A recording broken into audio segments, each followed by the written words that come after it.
Welcome to the Rise to the Challenge podcast. Joining me today, she's a type 1 diabetic coach, entrepreneur, and podcast host. It's Lauren Bongiorno. How are you doing today, Lauren? Doing so wonderful. Thanks for having me on, Alex. We're so excited to have you on the show to talk about your rise to the challenge. What we like to do with all of our guests is go right to the beginning. Talk about where you're from and what you like doing growing up. Ooh, okay. I had a lot of different interests, but I would say so. I grew up on Long Island in New York. That's actually where I reside now as well.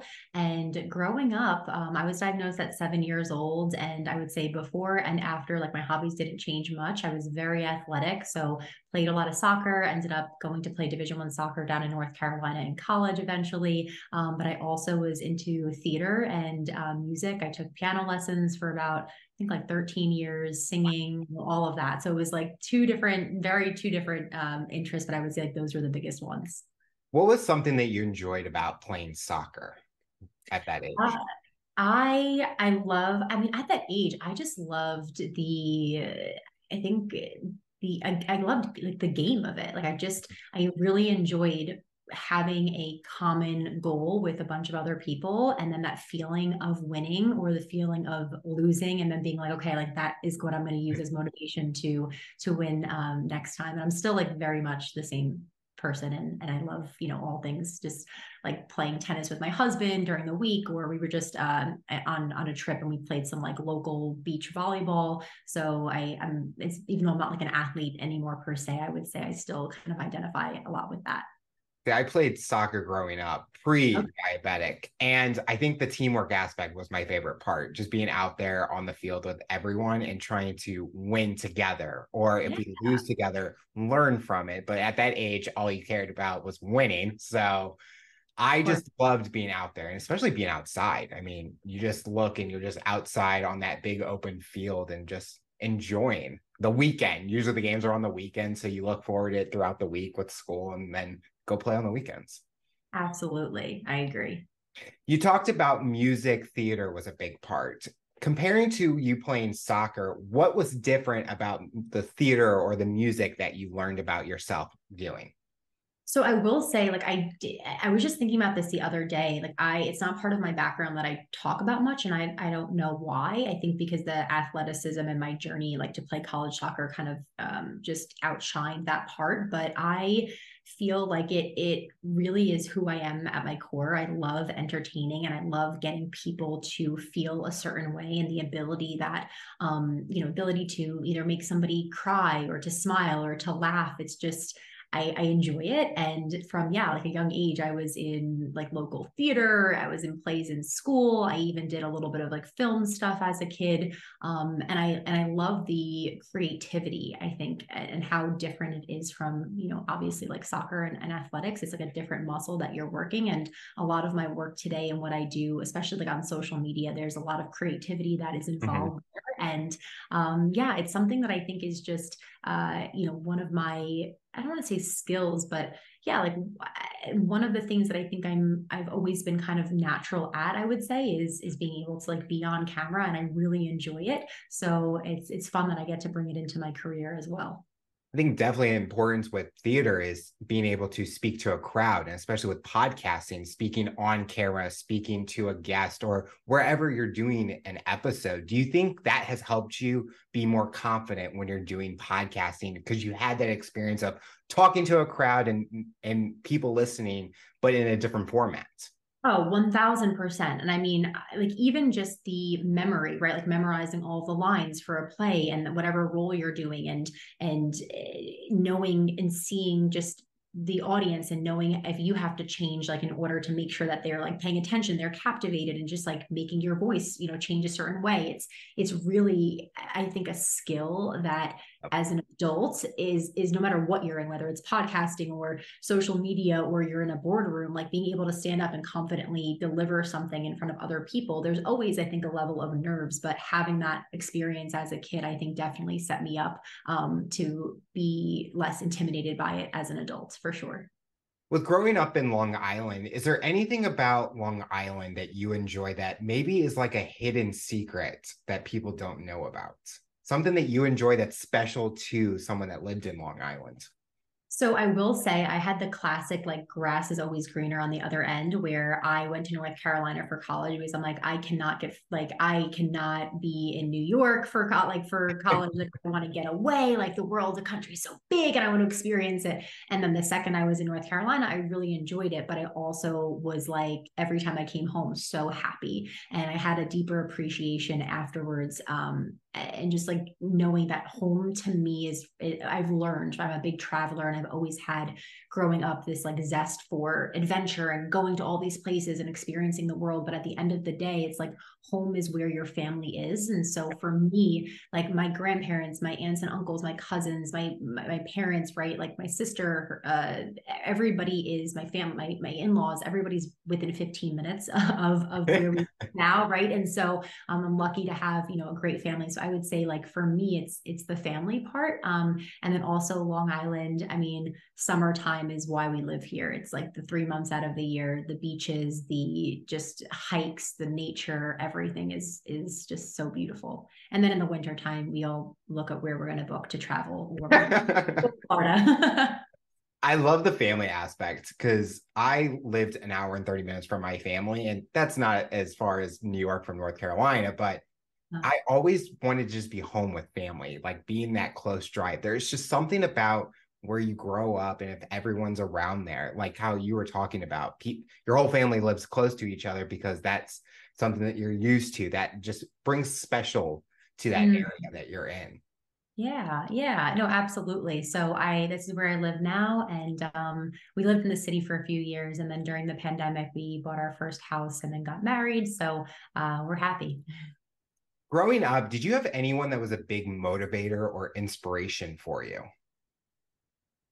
You know, I think for me, I'd honestly say that I was my own biggest motivator. I think my parents, they were really great role models in the way that they acted at what they preached, right? So like if my dad was teaching us a lesson, like every time we left the house, my dad would have this thing where he was like, safety, health, and reputation, like just remember those three things when you're leaving the house, literally like every time. Or like if I asked in high school to go to a party, he was like, okay, like let's go down the checklist. And it was annoying at the time, but like he also like would exemplify how he lived his life through just being intentional about the things he would say or the things that he would do. And so I think him, and also my mom in the same way. My mom's like very independent, very strong, very confident in herself, and all of watching her, they instilled those things in me.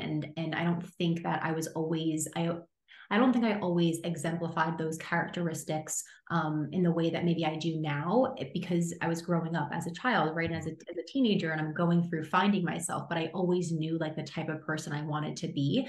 And so I had, I think, a lot of, what they instilled in me. And then I was always like my own motivator to be the best version of myself, truthfully.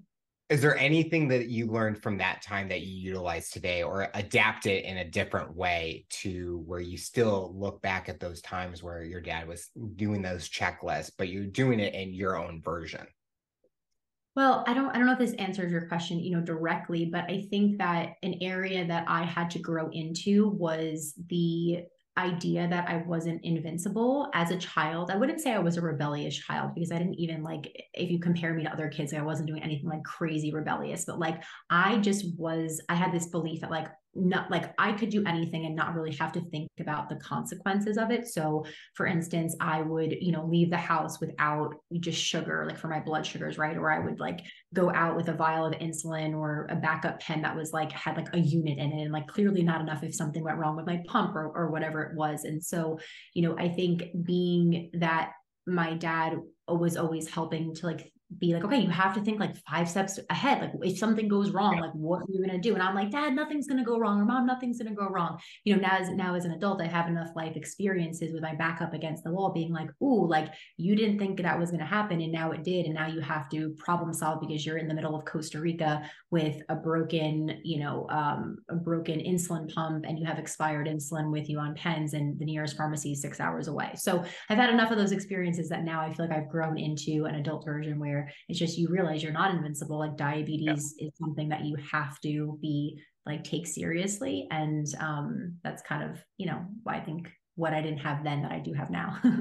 For listeners listening, Laura and I are going through the similar journey as type 1 diabetics. And I want to talk about the very beginning. Talk about leading up to the diagnosis. What was going on? Did your family notice anything? Were you noticing anything different before the diagnosis happened? I was 7 years old when I was diagnosed. It was November 1st. And so it was the day after Halloween. Everyone's always like, "Oh, did you eat too much candy?" And I'm like, "Ha ha ha." That's not how it works. But yeah, I was 7 years old and I was a tiny kid already and I was losing so much weight. And my mom just noticed I was drinking a lot of water. I was really irritable. I was like going to the bathroom 20 times a day. And she brought me to like the regular pediatrician office just to, be like, something is wrong. I'm not really sure. They never thought it was something like a chronic illness like type 1 diabetes, but ultimately they tested my blood sugars, diagnosed me right away. And then I spent a week in the ER after that.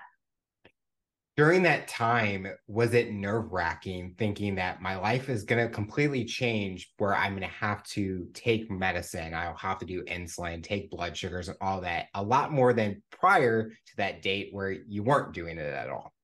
Oh, no, no, no, no, no. Like if I was diagnosed as an adult, probably yes. At 7 years old, I'm like, I don't have to go to school. I'm in like the hospital. Everybody's bringing me presents and like teddy bears and balloons. And this is cool. Like, what's going on? Why are my parents crying all the time? I had no idea. Like, I really couldn't conceptualize, what would change. And I don't know if that was intentional by my parents in terms of they were shielding me on purpose, but I do know that there were conversations of like, hey, like things are going to change. You have to take insulin now. And it comes down to the age old question, right? Like nurture versus nature. I think innately I'm a person that is just not afraid of challenge, but I also think that my parents did a good job of talking to me about like, this is a challenge that you're going to have, but like you can overcome it and like you're not going to let it stop you doing anything. So I think that's why I was not as shocked as maybe other people are. But also I think kids are resilient like that too and don't have that full sense of what's going on in that moment. Well, you talked about how you weren't rebellious during that time where I was diagnosed at 10 and I was more worried about, oh, am I going to go to sixth grade camp? Like that was in like a couple weeks prior or after I got diagnosed. And I think during that time, I was more risk taking, like, oh, I'm going to risk it. Oh, I can eat whatever I want and I'm going to take the insulin. And I think it caught up to me over time. But I think during the, I liked that I got diagnosed at the age I did because it helped me grow to where I am today. I think if I was an adult diagnosed with it, I don't know what it would have been like because I was so used to it. I went through the high school days with it. I went through the college days with it. How do you feel that for yourself? Do you have a different point of view when it comes to that? Do you prefer being diagnosed at the age you were because it kind of grew you to where you are today? Yeah, I mean, I have confidence in myself that if I were to be diagnosed as an adult, it would be like anything else in adulthood where we've all experienced this, where you have a plan and then out of nowhere something happens and completely derails it, but you get knocked down and you figure it out.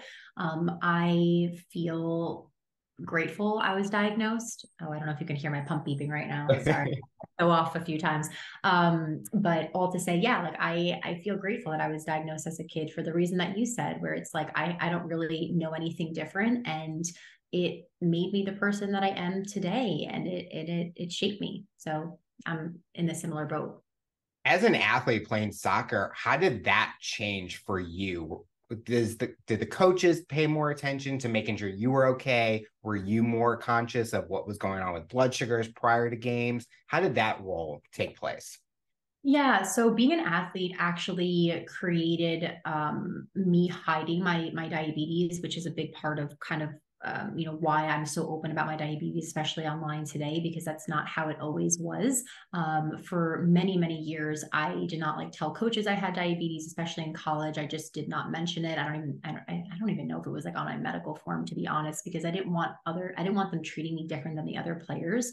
I didn't want them looking at me when we're down to 2-1 in a game, 15 minutes left, being like, oh, Lauren's blood sugar might let go low. Let's put her on the bench and let's put somebody else in. I wanted a fair and equal shot. And I think years and years and years of being a teenager and having that viewpoint of myself and like kind of hiding it ultimately led up to compounding shame that I had around my diabetes and feeling different than everybody else. So yeah, that's kind of how I went about that. Do you feel that if you were open about it and you did have the results of the coaches not treating you the same, do you think that would maybe lose your interest in playing soccer like at that level, or it might lead you to a different path because of that, because you weren't fulfilling that enjoyment anymore because of how you were going to be treated? I mean, like, truthfully, like, I don't think that I would have been treated any differently, right? Like, I knew what kind of player I was. My coaches knew what kind of player I was. I was captains of like many of the teams. Like, I was good, right? Like, the diabetes didn't really get in the way, I would say, of that. It was more so just like in my mindset. So even if I was more open with like the challenges of going low and high and not kind of just like running off to the side and chugging some juice really quickly, or not like playing and let my blood sugar ride at really high numbers because I don't want to come off the field and take insulin. Like, I don't know. I think I still would have played. It wouldn't have Yeah. changed, me not playing. What was that dream job that you were always going for? Did you have a dream job that you were wanting to pursue? Yeah, so I was on the path to become an attorney. I come from a Okay. family of lawyers. I took my LSATs twice, spent like 6 months out of my life in a room studying for them and did nothing but it now. I always say there's a good chance I might go back to law school one day. I just feel like it might happen. But I was really interested in college.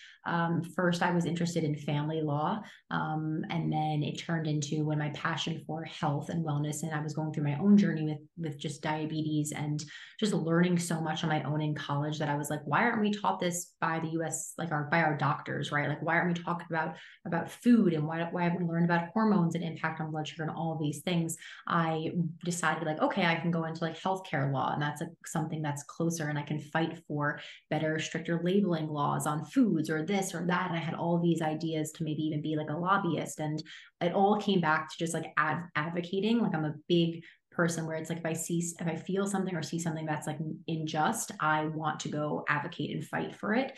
And ultimately I decided not to go on that path because I realized I didn't want to fight for like years and years and years to not see anything change, because I mean, that's how it goes. And I really wanted to like make an impact on an individual level and see somebody's life change and be able to do that. And so then it started the question of like, well, how am I going to do that? Okay, am I going to become a doctor? Am I going to become a dietitian? Am I going to become a psychologist? And ultimately, what I decided was those professions exist, and a lot of people with type 1 diabetes have access to them. And so what is missing in the diabetes space? And for me, I recognized that health coaching was an up and coming profession, and I understood that that was a lot about like taking somebody's hand and helping them get from point A to point Z through behavior change and mindset and understanding themselves and self-exploration and education gaps and all of those things. And I was like, yes, like, this is what I want to do. What was the most a proud moment of really getting into health coaching in your career? What's something that has been an accomplishment for you? I mean, I think the biggest thing is that, once again, health coaching was not an established profession back in 2014. It's still right now, today, like, still getting traction. And a lot of people couldn't understand it. There was not in the entire country, right? Maybe you can find a handful, maybe two, three, four people that were quote unquote coaching other people with type 1 diabetes. But I felt this really, really, really intense pull that this is something that is going to help a lot of people and should be something that is part of like every type 1 when they get diagnosed in their experience.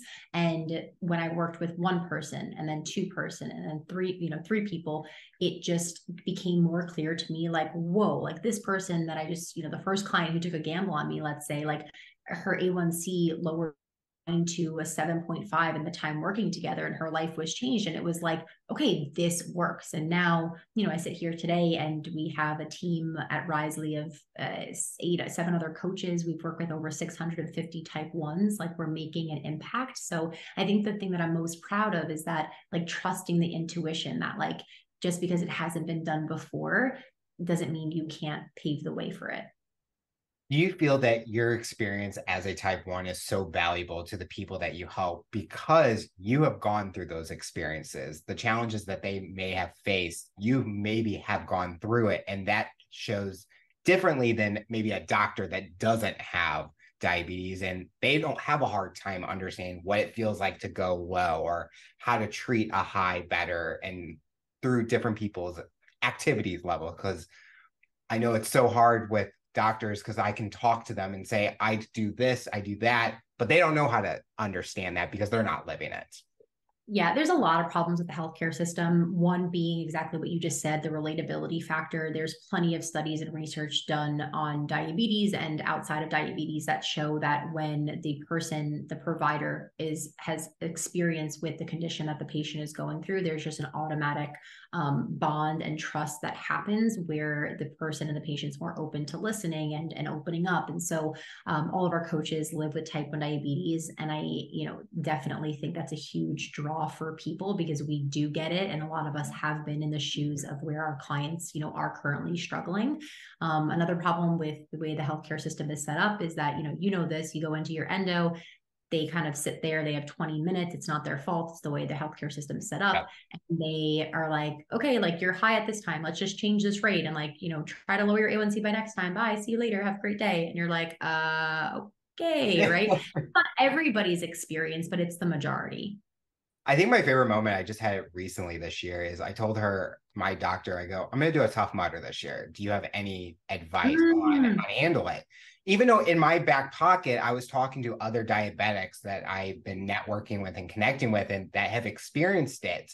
And she's like, I think you have to wear your pump. And I go, what happens if I don't want to break my pump? She goes, I don't know. And I'm thinking, that's not a good answer. And that shows that, like you mentioned, they can't relate to doing it or they don't know how to experience it. So I think it's so good that there's coaches out there like yourself that they are experienced with diabetes and you're able to be there and not holding hands, but you're able to give point of view experience that's so helpful and knowledgeable.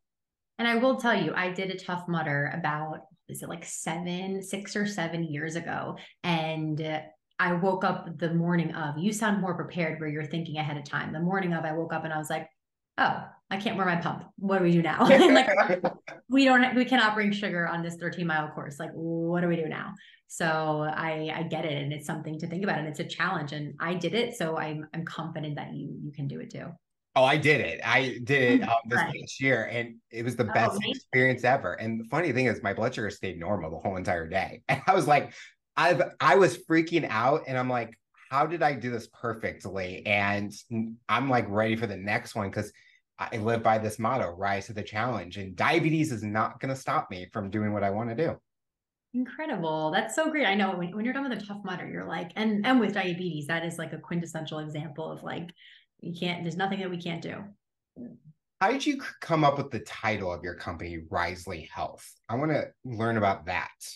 Yeah, absolutely. So one of my best friends, she is a visual designer, brand builder, absolutely incredible talent. And when we were rebranding from Lauren Bongiorno Coaching to our company, the name was our initial name. We had an initial name that was like very just straightforward. It was like the Diabetic Coaching Company or something like that. And I actually presented on stage to win a grant to a kind of like a Shark Tank incubator situation about 6 weeks before we launched. And I launched with a deck and a whole idea that was under that name. And I ended up out of like 50 women that, applied to win. And then the final 10 that presented on stage, I ended up winning the grant and for the company. And one of the investors afterwards pulled me aside and said, great pitch, you got to change the name. And I was like, oh, and I like didn't even want to tell him like this isn't even the current name, like this is the name of the new company we're literally launching in 6 weeks. And I was like, oh, tell me more. And he was like, he's like, can't be descriptive, like has to be more just like more aligned with what you guys are doing and what you're building, which is like you're transforming people's lives. You are like all the things that are like, we talk about all the time of helping people just reclaim ownership of their diabetes and everything. And he went into this whole other explanation as well. And like, this isn't a guy like who walked off the street, right? He, like, Warren Buffett bought his company for like hundreds of millions of dollars. And, he's very well established. And he was just one of the judges. So I remember going into a full-blown panic because my whole entire team was like, we were 6 weeks out from launching the whole new brand website. And I have to come back and be like, hey guys, like, not only is this not the title, we do not have, or not the brand name, like I have no ideas for what the brand name is going to be. So it ended up, my friend who was building the whole website with her team for us and the whole brand, she ended up working with me, and it was like 3 a.m. one Friday night, and ended up just coming to the word rise, because that's really like, to you, like, rise to the challenge. I love that we have that in common. And what we're doing is we're helping people rise to infuse more like energy and focus and all of those things into their lives. And so we came up with vitality, and we were like, how is rise and vitality going to go together? And that's how Risely was born. I love that. And it's just, you can able to connect with it, where people that come to you and they see that name, they're able to utilize that term in their life to rise to anything. Oh yeah, best move ever. I'm so happy that that guy pulled me aside, even though I was panicking and not sleeping for like 6 weeks. Because it was like 2 weeks before, maybe even like a week before, is when we finally decided on the name. So definitely happy with the decision. Looking towards the future with the company, is there anything that you're excited about that's going to be happening, or anything that you're wanting to envision it for the future with it? Yeah, so we have a lot of plans. I mean, if you ask me what the mission is for the company, like, really, it is so far beyond just like me as a solo entrepreneur, right? Like, it turned first from Lauren Bongiorno coaching into Risely because I recognized it was bigger than me. And now, having a team and all of our coaches, we're able to serve more people, create more impact, change more lives, but it still feels like it's bigger than us. And what the mission is really to be able to revolutionize type 1 diabetes healthcare and to have Risely coaches as an extension of the healthcare system. So that's the big goal. And I'll say that, like, we will be working towards that bigger vision until we get there. I love that. I'm excited to see what the future has for that. Thank you. Talk about podcasting, as we're both podcast hosts. How did you create your podcasts? Yeah, so I'm a bit of a perfectionist. And so when I have an idea to do something, I'll marinate on it for about like a year and a half. Like, that's usually my timeline before I actually do something, because I'm like, okay, like, am I actually gonna do this? Because I know that once I do, like, I'm going all in. And so, for me, I built my community, my incredible community, who I'm just so grateful for and have the opportunity to connect with in so many different ways. But it started out on Instagram. So that was very much like, it's a lot of written text, right? And then of course you have Instagram stories, so you're talking a little bit more. But I recognize that, like, I was going through this journey where I knew that I had more of my voice to share, and I felt like I wasn't 100% authentically sharing the thoughts and the just big ideas and the education like that I had the potential to do. And I recognized that podcasting was a form to do that. And so, selfishly, podcasting and starting the podcast a year and a half ago was a way for me to, like, step into, I think, my fullest power with my voice, and like learn how to not be afraid of imperfection, because of the fact that when you're podcasting, as you know, especially, I don't know if you do any solo episodes, but I do solo episodes frequently, and it's like, yeah, I could stop and redo it and edit it, but like most times, like, you're going through, right? And if you kind of, I don't want to say mess up, but it's a good practice to, like, not worry about being perfect.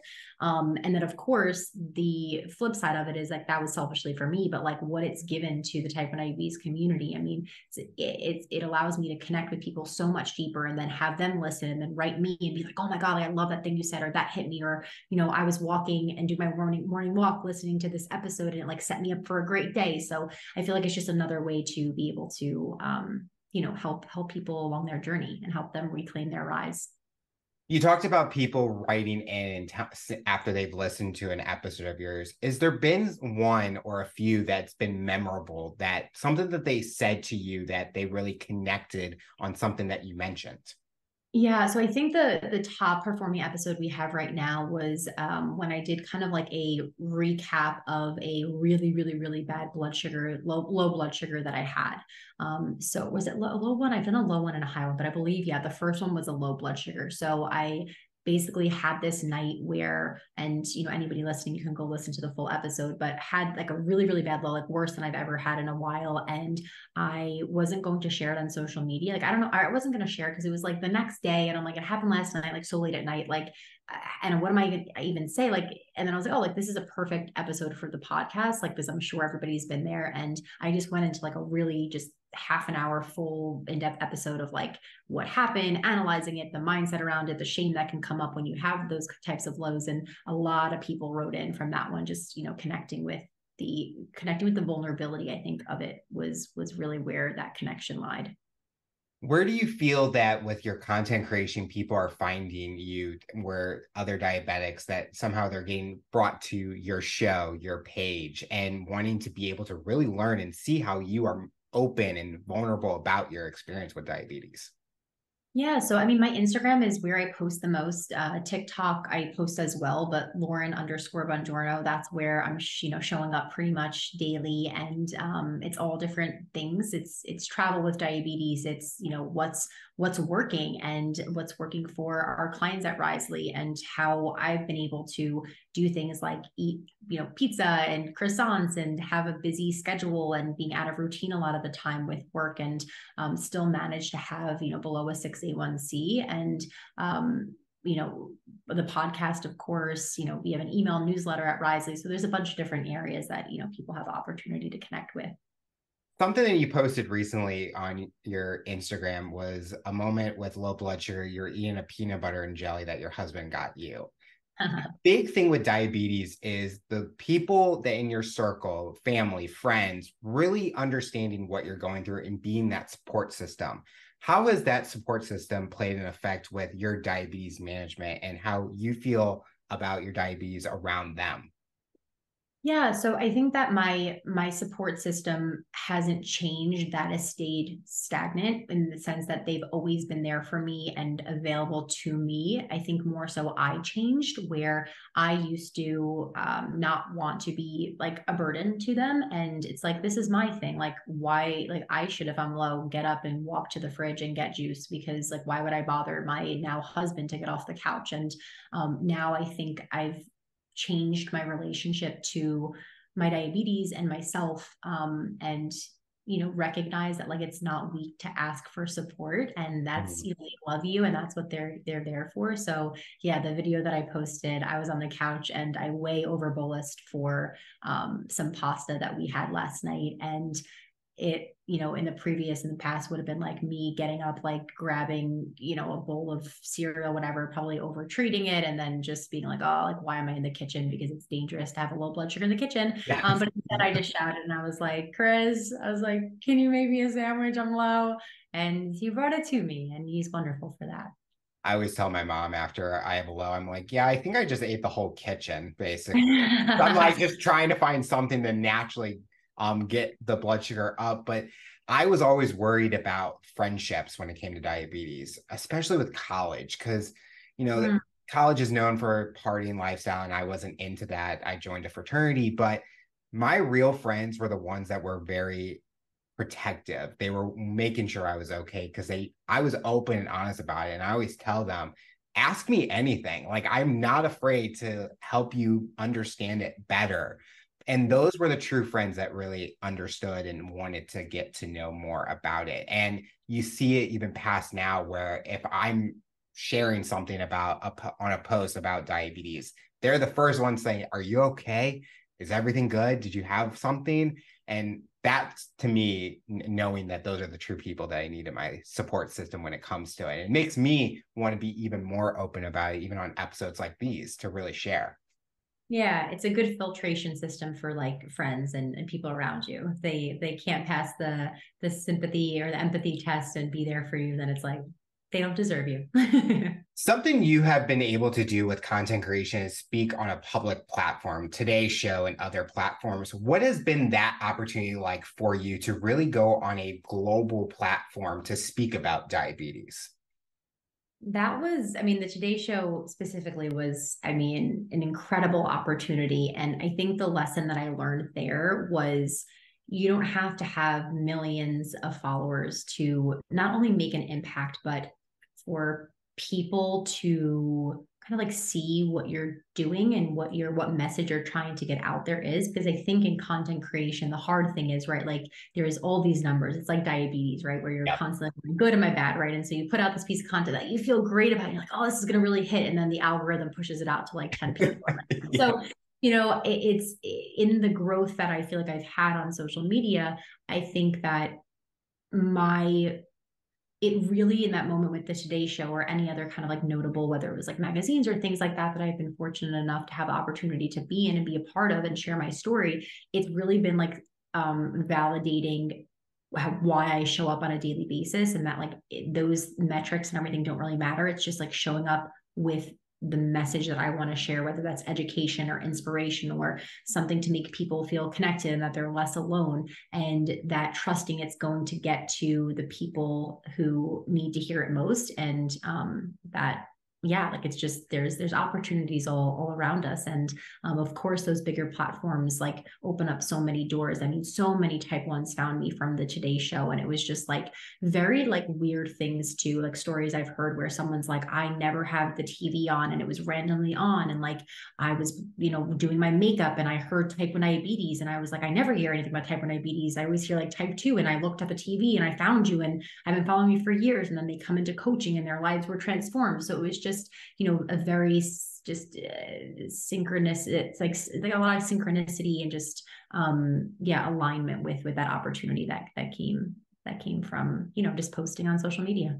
And you never know who's going to be listening. Like you mentioned, they heard it while doing an activity, and then that's how they found you. And it's like, I would have been the same way. I would hear the story, and even if it's like like you see on like TV shows, movies, if I hear someone that's a type 1, I'm going to go research them because I want to learn more about their experience with type 1, because they're able to connect with something I'm going through. And I think it just shows the bonds of the diabetes community where we're all wanting to learn from each other, support each other any way possible. Mm-hmm, absolutely. Something our listeners like to do is during the episode, learn even more about our guests. When you're not working, what does Lauren like to do for fun?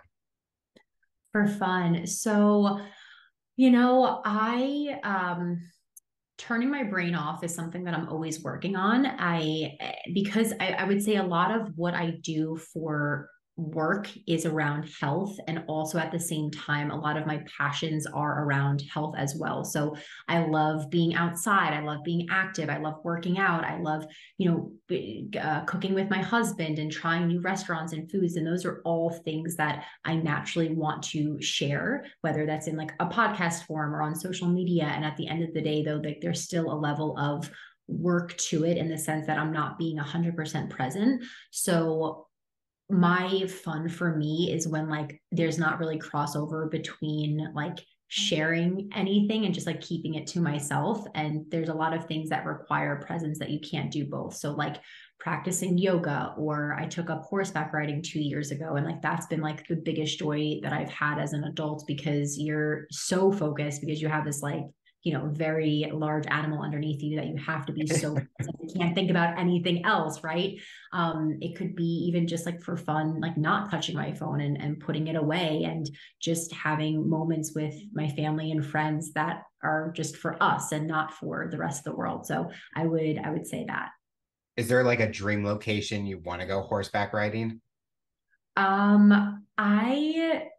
I don't know if there's much of a dream location as there is just like wanting to make it a consistent part of my adulthood in a way, because I think that like my husband and I don't have kids yet, but like hopefully we will one day. And I think then it becomes very centric around your kids and providing for them and making sure they're having this like amazing life and all activities. And I think what I've seen for my friends that have become parents, like obviously you go through different seasons, but I think one goal I have for myself is just remembering that like you can take time and space to like do the things that really bring you joy, because that's going to make you a better parent, a better partner, a better, friend, family member, all of it.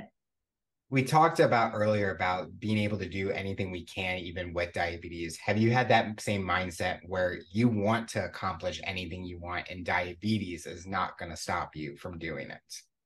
Yeah, so I actually think about it a little bit differently. How I think about it is that like diabetes is actually the thing that allows me to do anything that I want to do in my life currently with it. So obviously, if I didn't have diabetes, I wouldn't be like, I need diabetes to do everything that I, want. But because I have it, it's actually like how I think about it is, as long as I'm paying attention to it, as long as I'm making it, to be honest, like the number one priority in my life, or like top, 2, 3, depending on like what season I'm in, like that is going to allow me to feel my best. It's going to allow me to, be in a place and a space of my just, most focused, energized, happy self. And then anything that I want to do is going to come easier. I truly do believe, as a result of feeling better. Looking at your journey that you've been on so far, if you had to describe it in a few words that really describe who you are as a person, how would you describe the journey that you've been on? That's a really good question. I would say it's a lot of confidence before evidence. So kind of like having a lot of confidence first to that, like things are going to work out, or like I'm going to trust this intuitive pull, or I, just this idea for Risley or whatever it is, like seems impossible. But like for some reason, like I'm really confident that like this is going to work out. And so it's a little bit of a lot of times I say delusional confidence, but I think it's more optimism, would be probably the theme. And then me thinking like most people think like you have to get the thing and then you feel confident or then you feel optimistic about your future, where like I kind of have lived it in reverse. And I think that's been helpful in getting me to where I am today. The final question I'll ask you, for someone that's listening to this interview based on your journey and experience, what tips or advice would you give them to overcome obstacles, accomplish their goals, and rise to the challenge? Is this specific for somebody with diabetes? Nope, anyone. Because sometimes people can take the same thing you've gone through, even if they don't have diabetes, and utilize it in their life. So this could be for anyone.